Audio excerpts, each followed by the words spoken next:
आज हम लोग नया टॉपिक स्टार्ट करेंगे।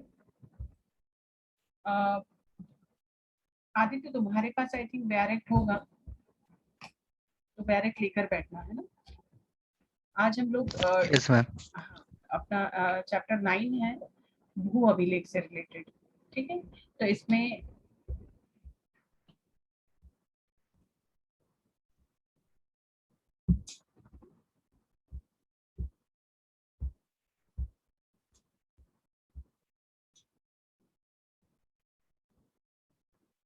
देखिए, भू अभिलेख मतलब रिकॉर्ड है ना।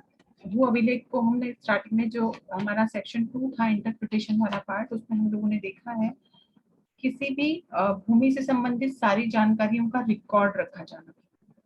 और ये इसलिए जरूरी है कि हर एक लैंड का जो भी खाता है उसकी सारी जानकारियां स्पष्ट हो और उसके अनुसार किसके पास कितनी जमीन है उसका पूरा रिकॉर्ड गवर्नमेंट के पास होना बहुत जरूरी है। इसलिए यहाँ पर बहुत एक माइक्रो मैनेजमेंट हम बोल सकते हैं, जिससे कि बहुत सारे अधिकारी हैं जो कि उन चीजों को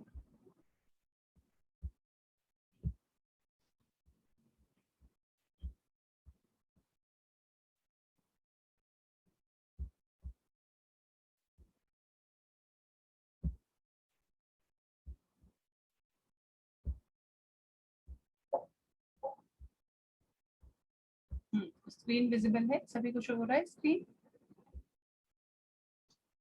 विजय, स्क्रीन दिख रहा यस है मैम। आपको? ओके। तो लैंड रिकॉर्ड जो है, भू अभिलेख जिसे कहा जाता है, इसका डेफिनेशन ऑलरेडी हमारे पास सेक्शन 2 का जो इंटरप्रिटेशन हुआ था उसमें 2 में दिया गया था, है ना। जिसमें कि भू अभिलेख से मतलब होता है कि भूमि के उपबंधों के अधीन रखे गए जितने भी अभिलेख हैं उन सबको यहाँ पर शामिल किया गया है। जैसे कि निस्तार पत्रक भी और वाजिब उर्ज, कई सारी चीजें हैं। ये सारी चीजें रिकॉर्ड इनका मेंटेन करने का काम किसका है? पटवारी कौन है, पटवारी किस तरह से काम करते हैं, मतलब आपका जो लैंड रिकॉर्ड वाला पार्ट है, लैंड रिकॉर्ड्स वाला, उसमें पटवारी हैं, राजस्व निरीक्षकों के हल्के हल्का समझते हैं ना, हल्का नंबर जैसे होता है ना, एरिया ब्लॉक जिसको बोलते हैं हम, कि ये पर्टिकुलर ब्लॉक किसका रहेगा, इस पटवारी के जो रिस्ट्रिक्शन में आता है या इस नायब तहसीलदार या तहसीलदार के जो रिस्ट्रिक्शन में आता है। तो यहाँ इन चीजों का डिस्ट्रीब्यूशन किस तरह से होता है, राजस्व निरीक्षक में हलकों का विरचना कैसे होती है, उसको किस तरह से अरेंज किया जाता है, इन सब चीजों को इस पर्टिकुलर पार्ट में देखेंगे। Land records chapter 9। देखिए, आपका जो डेफिनेशन है इसमें सेक्शन 2 में जो डेफिनेशन दिया गया है भू अभिलेख का, उसमें कुछ भी चीजें इतनी स्पेसिफिक नहीं है कि हम ये बोल सके कि हाँ यहाँ पर इस चीज का पर्टिकुलर ये मीनिंग है, इस तरह से रिकॉर्ड्स मेंटेन होते हैं। तो यहाँ उन चीजों की जो कमियां थी उस पर्टिकुलर सेक्शन का, जो सेक्शन कंप्लीट नहीं है, उस चीज को यहाँ पर इस सेक्शन में, इस पर्टिकुलर चैप्टर में प्रॉपर चीजें बताई गई हैं। जैसे कि कुछ कुछ अलग अलग उपबंध हमने इसमें अलग अलग उपबंध इसमें शामिल किए गए हैं, जिसमें कि कुछ महत्वपूर्ण भू अभिलेख तैयार करने की अनिवार्यता को स्थापित किया गया है। जैसे कौन कौन से हो सकते हैं वो, इसको इवन नोट डाउन कर लेना। जैसे खेत एवं आबादी का मानचित्र बनाना या उस क्षेत्र का पुस्तक बनाना, है ना। फिर खेत या आबादी का मानचित्र होता है ना, उसका मानचित्र बना लेना, उसका नक्शा तैयार कर लेना।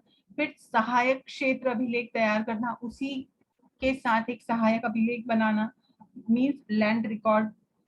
बेदखल भूमि के अभिलेख। अब बेदखल भूमि आप सभी लोग समझते हैं जिस भूमि पर किसी का दखल नहीं है, मतलब जो भूमि, जैसे कि हो सकता है कि गांव से लगी हुई सड़क, पगडंडी, या फिर कोई ऐसा हिस्सा जिस पर किसी का कोई इंटरफेरेंस नहीं है, वो जो लैंड है उसके संबंध में अभिलेख तैयार करने की जरूरत इसलिए है कि हर एक पर्टिकुलर लैंड जितना भी है, चाहे वो किसी का खाता हो, मतलब किसी का होल्ड जिसका किसी पर हो, या फिर कोई ऐसा हिस्सा जो किसी के यूज में नहीं है, उसका भी प्रॉपर अरेंजमेंट होना, उसकी पूरी रिकॉर्ड होना।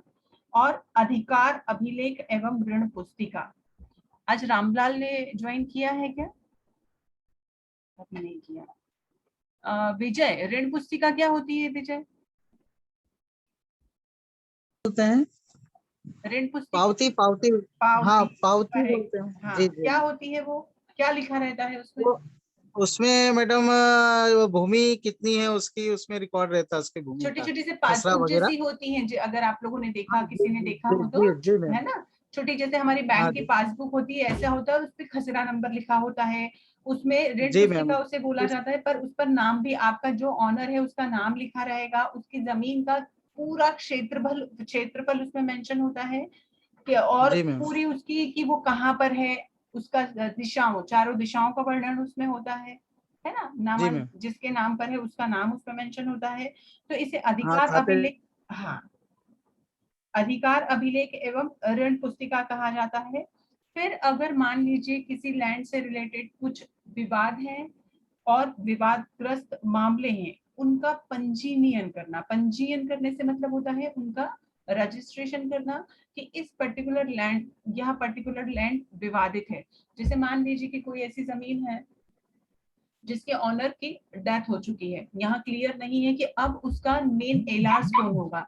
अब अगर उसके एलार्स की स्थिति क्लियर नहीं है, तो एक टाइम के बाद जब तक उसके सारे डिस्प्यूट्स क्लियर नहीं हो जाते, तब तक वो विवादित भूमि की कैटेगरी में ही रहेगा। अगर उस जमीन का कोई एलआर ही नहीं है, कोई ऑनर ही नहीं है, तो डेफिनेटली वो डिस्प्यूटेड मामला है। और एक टाइम के बाद जब वो शार्ट आउट होगा, तो वो उस, ये जो अभिलेख है जहां पर उसे एज ए डिस्प्यूटेड लैंड चढ़ाया गया है, वहां से उसकी एंट्री हटा दी जाएगी। इसी तरह नामांतरण का पंजीयन, ये बहुत इंपॉर्टेंट पार्ट होगा। नामांतरण होना, कि अगर किसी का जमीन का कोई डाइवर्शन हुआ है, जैसे अगर हस्बैंड की जमीन है, उनकी मृत्यु हो जाती है, तो वाइफ और बच्चों का उस पर नामांतरण हो जाएगा, है ना। तो ये सारा जो प्रोसेस है, ये सारा प्रोसेस इसलिए जरूरी है क्योंकि इनमें से कुछ क्रियाएं निरंतर चलती रहती हैं। एक बार एक व्यक्ति ने जमीन ली, पूरा जीवन उसका उसी जमीन के हिस्से निकले, जरूरी नहीं है। कई चीजें हो सकती हैं, प्रॉपर्टी का ट्रांसफर किया जा सकता है, खरीदना बेचना किया जा सकता है, ऑनर की डेथ हो सकती है। मीन्स यहाँ पर उसका जो रिकॉर्ड है वो डेफिनेटली हो सकता है ड्यूरिंग द टाइम पीरियड, कोई भी टाइम पीरियड हो, उसमें चेंज अगर होता है तो उस चेंज होने पर उसका रिकॉर्ड सही सही मेंटेन हो। और ये जिम्मेदारी किसकी होगी? उस गांव के पटवारी की। देखिए यहाँ पटवारी की इसलिए क्योंकि उन्हें इस तरह का नियुक्ति उनकी क्यों की गई है। अभी आप लोग सेक्शन 104 देखेंगे, पटवारी के हलकों की विरचना तथा उनमें पटवारियों की नियुक्ति कहाँ से होती है। देखिए आप सभी को पता है, हमारे यहाँ पर कलेक्टर का सीधे राज्य से जो स्टेट गवर्नमेंट उनका अपॉइंटमेंट करता है। कलेक्टर समय समय पर तहसील के ग्रामों को, अब यहाँ पर तहसील मतलब आपकी जो तहसील है उसमें के ग्रामों को पटवारी हलकों में अरेंज करेगा। विन्यस्त का मतलब होता है उसे अरेंज करना, उसका प्रॉपर डिस्ट्रीब्यूशन करना। जैसे मान लो एक तहसील है, उस तहसील में 400 गांव आते हैं, तो वो 400 गांव एक अकेला पटवारी तो नहीं देख सकता। तो यहाँ पर हो सकता है उन 400 गांवों के लिए 2 पटवारी की जरूरत है, तो उसमें 200 अलग अलग डिस्ट्रीब्यूशन कर दिया जाए, है ना। या 50 गांव आते हैं, 30 गांव आते हैं, इस तरह से। तो कौन करेगा? कलेक्टर। समय किसी भी समय हलकों की सीमाओं में, अब यहाँ पर कलेक्टर को ये राइट है कि कलेक्टर उन हल्का का मतलब यहाँ पर आपको सिर्फ ये जानना है, वो जो पर्टिकुलर एरिया है जिसके लिए आपको अरेंज किया गया है और आपका अपॉइंटमेंट किया गया है, ये वो पर्टिकुलर एरिया है। नवनीत, हल्का मतलब समझ में आ रहा है ना, क्योंकि ये थोड़ा कंफ्यूजिंग रहता है सभी के लिए। हल्का नहीं मैम। नहीं आ रहा? देखो मैं बताती हूँ। तुम किस एरिया से हो? इंदौर? बिचौली। बिचौली? हाँ हाँ, बिचौली से जी। हो ना, ओके।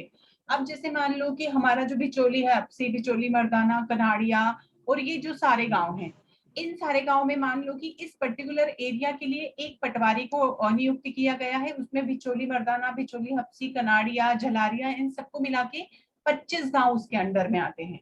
अब वो 25 गांव का जो एरिया है उसके लिए वो हल्का नंबर कहलाएगा। किनके लिए? उन पटवारी के लिए ये कहा जाएगा कि हल्का नंबर, मान लो हल्का नंबर 5 है हमारा, कि ये जो 25 गांव है, इन 25 गांवों को मिलाकर ये बोल दिया गया कि ये हल्का नंबर 5 के ये 25 गांव पर्टिकुलर ए नाम के पटवारी के अंडर में आते हैं।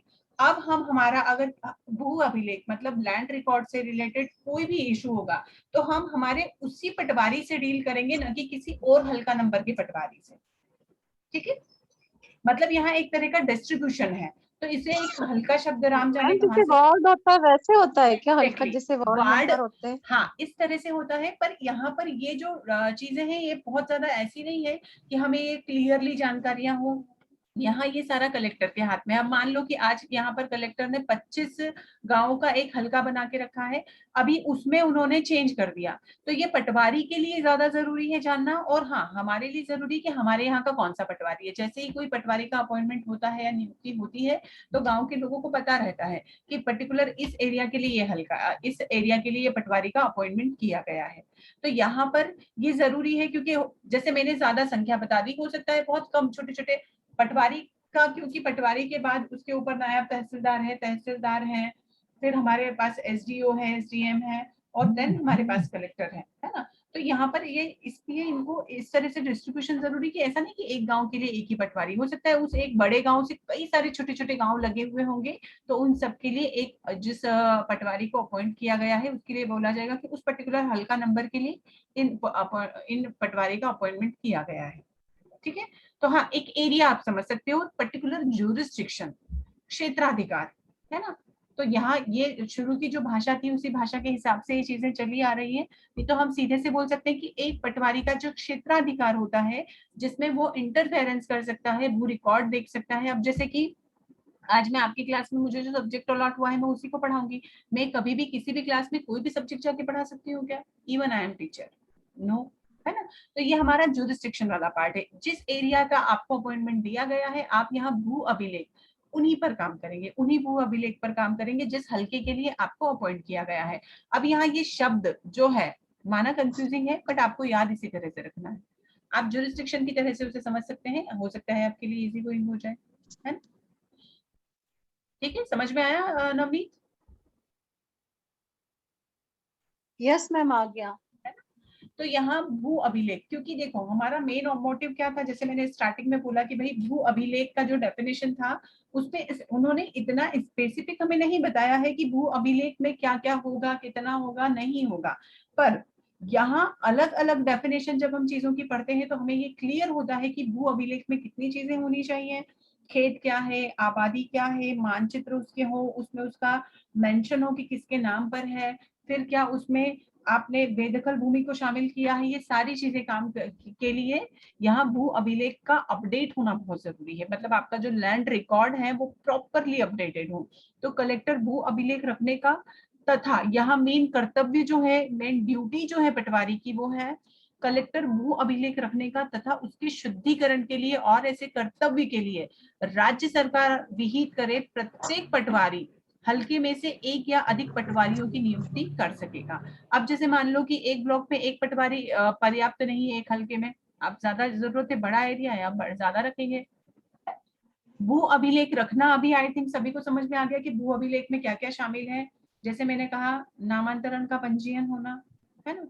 फिर भू अभिलेख में वो सारी चीजों का रिकॉर्ड होना कि खेत, आबादी, मानचित्र, पुस्तक, सहायक अभिलेख, बेदखल भूमि क्या होगी, अधिकार पत्र, हमारा ऋण पत्रिका, सबकी। पर एक शब्द यहाँ पर है शुद्धिकरण। इस शुद्धिकरण से क्या मतलब होगा?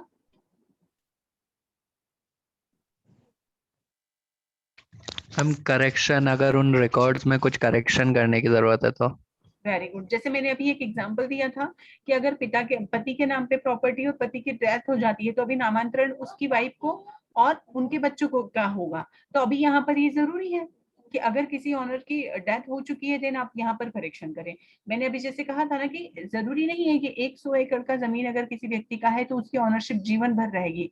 हो सकता है सर्कमस्टेंसेस ऐसे हो कि चीजें बदल जाएं, या तो उसने जमीन बेच दी, या कोई और इशू है, डिस्प्यूटेड प्रॉपर्टी में चला गया, बंटवारा हो गया, डेथ हो गई, तो यहाँ उसमें होने वाले सारे करेक्शन अपडेट करने का काम। ठीक। फिर किसी प्रथा के अथवा किसी संधि, अनुदान या लिखित के अंतर्निष्ठ किसी बात के होते हुए भी किसी भी व्यक्ति को विरासत द्वारा पटवारी के पद या उत्तराधिकार होने के अधिकार आधार पर पटवारी बने रहने का या पटवारी नियुक्त किए जाने का कोई अधिकार नहीं होगा। मतलब यहाँ पर पटवारी की जो नियुक्ति होती है वह नियुक्ति सिर्फ और सिर्फ राज्य सरकार के द्वारा होती है, और जहां तक मैं सही हूँ ये अपॉइंटमेंट व्यापम से होता है आई थिंक। क्यों आदित्य? मैम व्यापम से होता है ना। व्यापम से होता है, और व्यापम से इसके लिए टाइम टू टाइम वो निकलती रहती है, वैकेंसीज आती हैं, एग्जाम देना होता है, देन एग्जाम में जो पास होते हैं उन्हीं का अपॉइंटमेंट होता है। ठीक है, फिर है आपका राजस्व निरीक्षकों की हलकों की विरचना। अब देखिए हल्का नंबर कैसे डिसाइड होते हैं और आपको यहाँ पर समझ में आ जाएगा।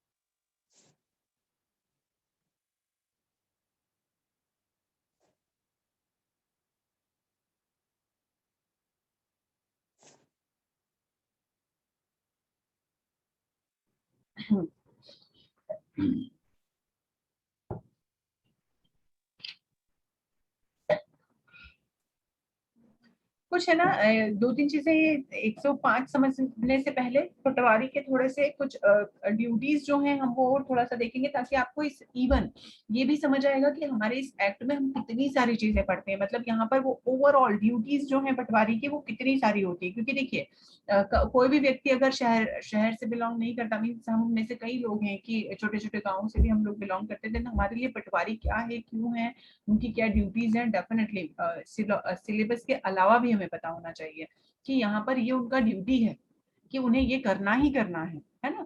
जैसे कि उनकी एक डायरी होती है, जिस डायरी में उन्होंने अपनी सारी ड्यूटीज के बारे में लिखा होता है। पटवारी तहसीलदार से जो भी आदेश आता है उन्हें उसके अनुसार काम करना जरूरी है ना, क्योंकि यहाँ पर पटवारी से ऊपर वाला जो पोस्ट है वो किसका है, तहसीलदार का है। फिर अब अगर मान लीजिए कि पटवारी बंदोबस्त अभिलेख जो भी उन्हें दी गई है उसमें जो भी उन्होंने एंट्रीज की हैं उसे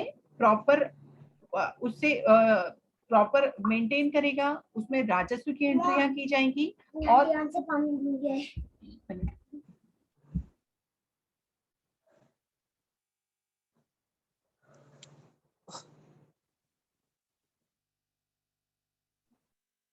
तो यहाँ पर उनको ध्यान में रखना, उनकी प्रॉपर एंट्री करना। और जब राजस्व निरीक्षण किसी पटवारी के हलके का निरीक्षण करता है, मतलब यहाँ पर राजस्व निरीक्षक जो है वो अगर किसी पटवारी के हलके का निरीक्षण करते हैं तो यहाँ पर उन्हें पटवारी को उन व्यक्ति को, मतलब राजस्व निरीक्षक को किस किस तरह की सूचनाएं देनी जरूरी है कि राज्य की भूमियों में किसी बंजर भूमि है, जंगल है या सिंचाई का कार्य जो राज्य सरकार की हो उस पर क्या किसी ने इंक्रोचमेंट अतिक्रमण किया है।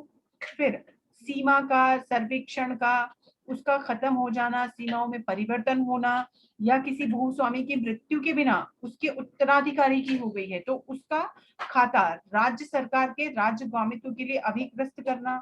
ऐसी शर्तों का उल्लंघन अगर किया गया है जिसके अंतर्गत भूमियों का अनुदान अथवा पट्टा राज्य सरकार पर धारित हो, इवन फसल की दशा, मतलब कि उस जगह उस पर्टिकुलर हलके में फसल किस तरह की है, अगर राज्य निरीक्षक जो है, राजस्व निरीक्षक जो है, अगर वो ये अपेक्षा करते हैं तो यहाँ इस बात का नॉलेज भी पटवारी को होना चाहिए।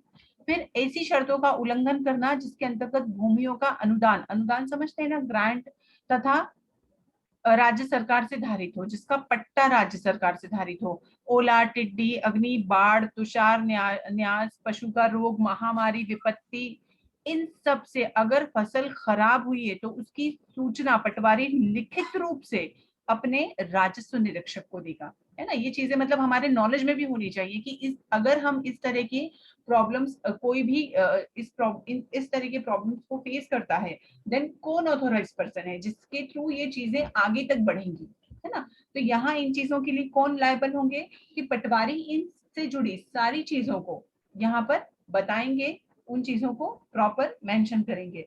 फिर कृषक का गांव छोड़कर चले जाना तथा किसी नए गांव में आकर बसना, है ना। भूस्वामी द्वारा भूमि का छोड़ दिया जाना।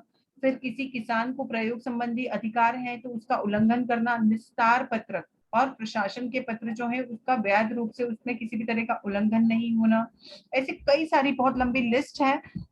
तो यहाँ पर जो मेजर है, जैसे कि बाढ़ जमा हो गई है, उसके कारण कृषि में स्थायी रूप से कृषि लैंड खराब हुआ है तो उसमें सुधार की अगर आवश्यकता है तो उसकी जानकारी देना, ये सारे कृषक के कार्य पटवारी के कार्य होंगे। इसके अलावा और भी बहुत सारे हैं बट मेजर आपको याद रहे।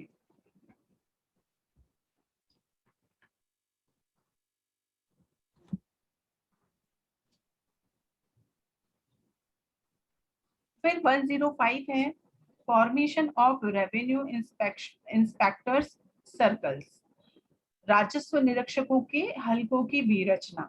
देखिए 105 जो आपका है सेक्शन 105, कलेक्टर तहसील में के पटवारी हलकों को राजस्व निरीक्षकों के हलकों में विन्यस्त कर सकेगा, अरेंज करेगा, और वह किसी भी समय किसी विद्यमान हलके की सीमाओं में परिवर्तन कर सकेगा तथा नवीन हलकों का सृजन कर सकेगा या विद्यमान हलकों को समाप्त कर सकेगा। यहाँ पर ये राइट किसको है? कलेक्टर को है कि तहसील में के पटवारी के हलके को वो चेंज कर सकता है, उसमें परिवर्तन कर सकता है। फिर 106 राजस्व निरीक्षकों की आदि की नियुक्ति। अब यहाँ पर कलेक्टर प्रत्येक जिले में इतने व्यक्तियों को जितने की वह ठीक समझे, राजस्व निरीक्षक, नगर सर्वेक्षक, सहायक नगर सर्वेक्षक, मापक, मेजरर, इस हेतु नियुक्त कर सकेगा कि वह भू अभिलेख तैयार किए जाने तथा रखे जाने का पर्यवेक्षण करें और ऐसे अन्य कर्तव्यों का विहित किए जाने का पालन करें। क्योंकि यहाँ पर ये जो चीजें हैं, ये चीजें इसलिए जरूरी हैं कि यहाँ इन लोगों की मतलब एक पूरी प्रॉपर टीम है जो कि इस तरह से काम करे, जिसमें कि भू अभिलेख तैयार किए जाने के लिए, जैसे कि भाई किसका माइक ओपन है, बंद कर लीजिए प्लीज।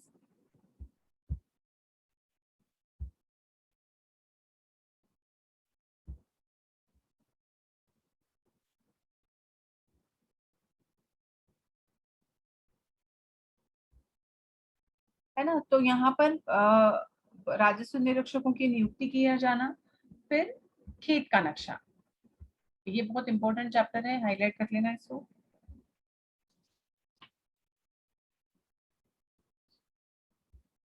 देखिए एमपीएलआरसी का जो सेक्शन 107 है, इसमें दो तरह के अभिलेख तैयार किए जाते हैं, एक होता है खेत का नक्शा और एक होता है आबादी का नक्शा। लिख लेना इन दोनों चीजों को। अब जब राज्य सरकार द्वारा किसी प्रत्येक गांव के लिए क्या होगा, उसके सर्वेक्षण संख्यांक या भूखंड संख्यांक की सीमाओं तथा बंजर भूमि को दर्शाने वाला एक नक्शा तैयार किया जाएगा जो कि खेत नक्शा कहलाएगा। तीनों चीजें स्पेसिफिक हैं, इवन तीनों आप लोगों को पता है। सर्वेक्षण संख्यांक ऑलरेडी हम लोग पढ़ चुके हैं क्या होता है। भूखंड संख्यांक पूरे जितने भी होल्डर्स हैं या जो भी भूखंड हैं उनकी पूरी की पूरा सर्वेक्षण, गिनती, और साथ ही साथ कौन सी बंजर भूमियों को दर्शाने वाला एक नक्शा।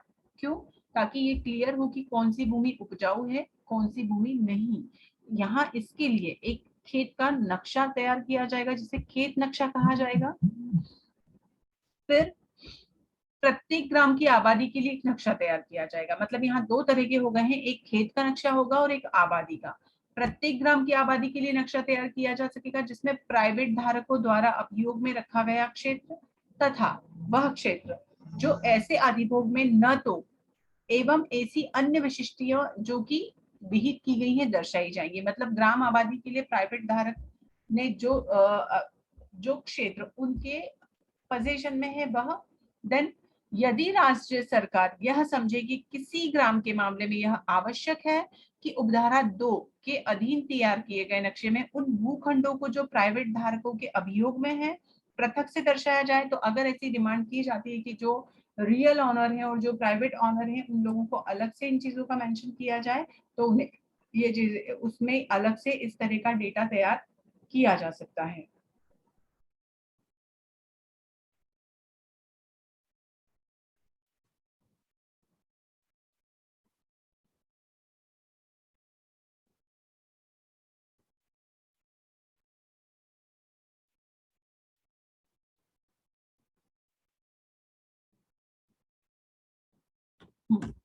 फिर यदि राज्य सरकार, हाँ, यदि कोई ग्राम पंचायत ऐसा संकल्प पारित करता है कि प्राइवेट धारकों के अधिभोग में कई भूखंड हैं, तो उससे दर्शाते हुए ग्राम की आबादी का नक्शा तैयार किया जाए और सर्वेक्षण संबंधी संक्रियाओं को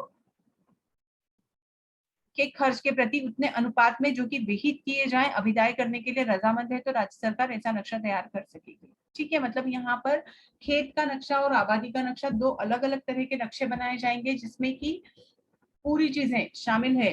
बंजर भूमि है, आपका लैंड है, आपके जो प्राइवेट धारक है उनकी स्थिति, जो रियल ऑनर है उनकी, उन सारी चीजों को यहाँ पर मेंशन किया गया है।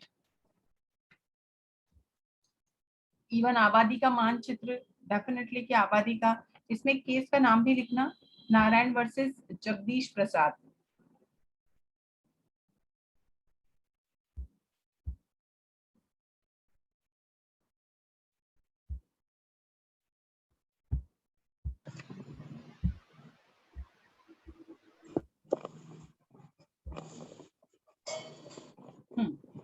फिर है अधिकार अभिलेख, है ना, जहां अधिकार अभिलेख से मतलब है जिस सेक्शन 108 भूमि से संबंधित अभिलेख। देखिए, प्रत्येक ग्राम के लिए अधिकार अभिलेख उन नियमों के अनुसार तैयार किया जाएगा या तथा रखा जाएगा जिसके संबंध में ऐसे अभिलेख हैं जिनकी विशिष्टियां सम्मिलित हैं।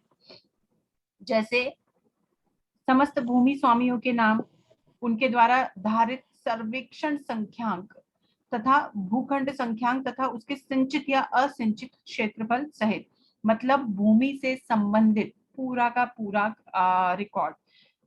भूमि के स्वामियों के नाम है, उन्होंने कितना सर्वेक्षण उनके अंडर में आता है, कितने भूखंड है, उसमें से कितनी जमीन सिंचित है, कितनी नहीं है, ये सारी की सारी जानकारी। फिर समस्त मौरूसी कृषक और सरकारी पट्टेदार और मौरूसी कृषक, ये दोनों हम पढ़ चुके हैं।